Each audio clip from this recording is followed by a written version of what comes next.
Good evening. I am Anil Agarwal, former Chief Manager, Punjab National Bank.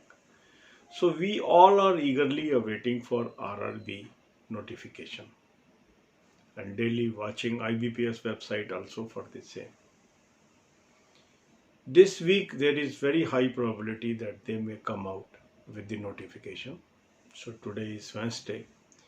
So in these 3-4 days, everybody is praying and expecting the notification. But if we look at the performance of people in previous years, we come to know that some of the candidates they miss the selection merely by half a marks, sometime 1 mark, sometime by 2 marks. So, what lessons we get from these missing of target? That means every moment in our life is important. Every day is important. Waiting for notification is fine, but that is not in our control. What is in our control? Our preparation. Whether notification comes today, tomorrow, day after, Saturday, or thereafter, it will come. But if we start worrying or we stop studying, this is the time lost. So my advice is always when world is so uncertain, so many uncertain events like Indo-China, you can say crisis, Indo-Nepal crisis, then COVID crisis, unemployment crisis, so many crises this country is facing. In that, we have to learn how to keep patience, because patience will avoid the depression and we will be able to focus on study. So 2 days ago, I posted one video. In that, I advise you to do a mock test, and most of you have attempted that. I am happy many people took the mock test suggested by me during last 3 days, and now they are on track as far as their preparation is concerned. So today we will attempt 10th mock test from the 2019 series. If you have not subscribed this mock test till now, I have provided link in description and comment column. Take annual plan. It is very helpful mock test, and you must have seen from the comments of people those have selected in previous year selection. Many of them appreciate me for suggesting them this excellent mock test. So do 10th mock test today, then look at the solution, then analysis, and thereafter you draw your timetable and start preparing for 2 subjects, that is reasoning and quant. So 1 hour you will allocate to reasoning, half an hour rest, 1 hour to quant, half an hour rest, again 1 hour reasoning, half an hour rest, 1 hour quant, half an hour rest. So if we spend some time in study and take proper rest, again we give some time, then we take rest, gradually what happens is we are able to retain things. But if we overburden ourselves, so the entire study goes in vain, it goes waste. So always have a sandwiching system where you study for few hours, then take rest, study for 1 hour, take rest. This will help you to regain so many things. अब हम यही बातें हिंदी में करेंगे। RRB के notification का बड़ी बेसब्री से इंतजार हो रहा है, और ये नोटिफिकेशन की काफ़ी संभावना है कि इस हफ्ते के अंदर आ जाए। पर अगर हम और इवेंट्स भी देखें तो पूरा देश इस समय अनसर्टेनिटी की दौर से गुजर रहा है।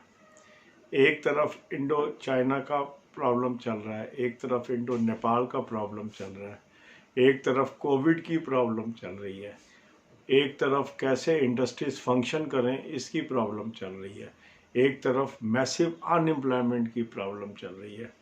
ऐसे में भी पूरी उम्मीद है कि जल्द ही नोटिफिकेशन आएगा और हम लोग बैंकिंग इंडस्ट्री एंटर कर पाएंगे।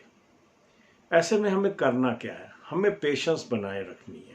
कुछ लोग बहुत जल्द परेशान हो रहे हैं कि सर नोटिफिकेशन नहीं आ रहा, हमारा मन नहीं लग रहा पढ़ाई में, इससे कुछ हासिल नहीं होगा।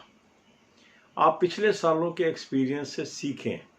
कितने लोग हैं जो सक्सेसफुल हो गए, पर जो सक्सेसफुल नहीं हुए उनमें से बहुत लोग ऐसे हैं जो आधे नंबर से रह गए, बहुत ऐसे हैं जो 1 नंबर से रह गए, बहुत ऐसे हैं जो 1.5 नंबर से रह गए, 2 नंबर से रह गए।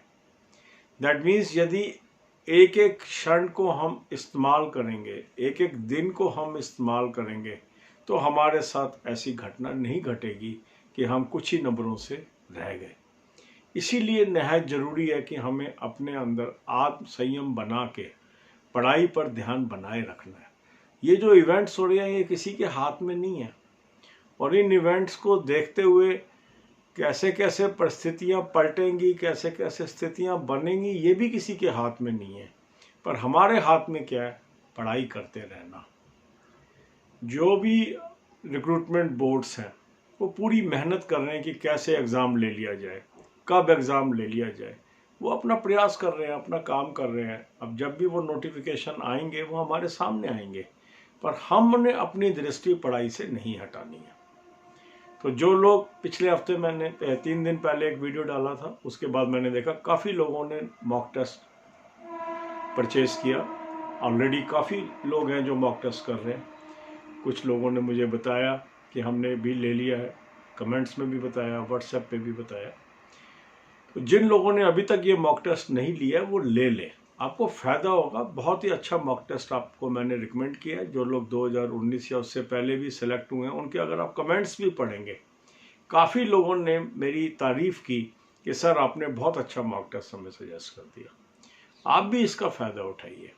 लिंक डिस्क्रिप्शन और कमेंट कॉलम में है। एनुअल प्लान ले लें 599 का, इसमें बहुत सारे मॉक टेस्ट आपको अवेलेबल हो जाएंगे। आज हमने 2019 सीरीज से 10वां मॉक टेस्ट अटेम्प्ट करना है जो ऑफिसर लेवल का है। इसको मॉक टेस्ट अटेम्प्ट कर लेंगे। मॉक टेस्ट अटेम्प्ट करने के बाद आप इसका सोल्यूशन देखेंगे, फिर एनालिसिस करेंगे। एनालिसिस के बाद आपको पता लगेगा आपके वीक एरियाज क्या हैं। यही आपका 3 दिन का सिलेबस है। अब आप अपना टाइम टेबल बना लें। 1 घंटा रीजनिंग, आधा घंटा रेस्ट, 1 घंटा क्वांट, आधा घंटा रेस्ट, 1 घंटा रीजनिंग, आधा घंटा रेस्ट, 1 घंटा क्वांट, आधा घंटा रेस्ट। आप देखेंगे हर वीडियो में मैं आपको 1 घंटा पढ़ने के बाद आधा घंटा रेस्ट करने के लिए कह रहा हूँ।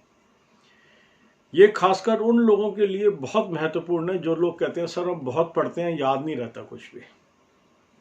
बहुत लोग हैं ये कहते हैं सर मैं पढ़े जा रहा हूँ पर मैं एग्जाम में कर ही नहीं पाता। बहुत लोग हैं जो कहते हैं मैं पढ़ता रहता हूँ, घर पे हो जाता है, एग्जाम में नहीं होता। ये इस कारण होता है कि आप अपने को ओवर स्ट्रेच करते हो, अपने दिमाग को टाइम नहीं देते हो कि वो चीज़ों को रिटेन करे। तो जितना पढ़ाई जरूरी है उतना ही आपको साथ साथ सैंडविच करके रेस्ट लेना भी जरूरी है। तो अगर हम 1 घंटा पढ़ रहे हैं तो आधा घंटा हमें रेस्ट लेना है। ये टाइम वेस्ट नहीं हो रहा। ये जो आपने 1 घंटे में पढ़ा है वो उसको स्टेबलाइज कर रहा है ब्रेन। कई बार हम क्या करते हैं कि यार टाइम नहीं वेस्ट करना, पढ़ते ही चले जाओ, पढ़ते ही चले जाओ। 10-10 घंटे कई लोग लगातार पढ़ बैठते हैं, कई 5-5 घंटे पढ़ बैठते हैं। ये ठीक नहीं है। दिमाग 1 घंटे के बाद कुछ भी रिटेन नहीं कर रहा आपका। आप सिर्फ, आपको लग रहा है आप पढ़ रहे हो, वो दिमाग नहीं पढ़ रहा। दिमाग की जो कैपेसिटी है वो 70 मिनट लगातार पढ़ने की है। उसके बाद जो भी आप इनपुट उसको दे रहे हो वो उसको बोझिल कर रहा है, वो एक्सेप्ट ही नहीं कर रहा है। जैसे कि अब एक गिलास है, उसकी अगर 200 ml कैपेसिटी है पानी की, आप 200 ml से ज़्यादा डालते रहो, उसके अंदर डालते रहो, वो बिखरता रहेगा। आपको लग रहा है मैंने 1 लीटर डाल दिया। क्या 200 ml के गिलास में आप 1 लीटर पानी डाल सकते हैं? नहीं डाल सकते। हाँ, 1 लीटर पानी उसमें ट्रांसफ़र कर सकते हैं। अगर 200 ml आपने एक बार भरा, वो आपने गिलास खाली कर लिया दूसरे बर्तन में, फिर 200 ml उसको भरा, फिर उसको खाली कर लिया दूसरे बर्तन में, फिर आपने 200 ml भरा, फिर खाली कर लिया। 5 बार में वो 1 लीटर पूरा हो जाएगा। पर आप लगातार 1 लीटर भरना चाहोगे 200 ml के गिलास में, वो नहीं भरेगा। दिमाग को भी हमें सैंडविच करके पढ़वाना है। 1 घंटा उसको पढ़ने देना है, फिर आधे घंटे का टाइम देना है उसको खाली होने का, फिर 1 घंटा पढ़ते रहना है, फिर आधा घंटा टाइम देना है उसको खाली होने का। क्योंकि उसको भी तो स्टोर करना है ना, कहीं जाके उस मटेरियल को आपके ब्रेन के अंदर कहीं स्टोर करना है। ये कंप्यूटर है आपका ब्रेन, उसको आप ओवर स्ट्रेच करते हो और वहां से नतीजा नहीं आता। God bless you all.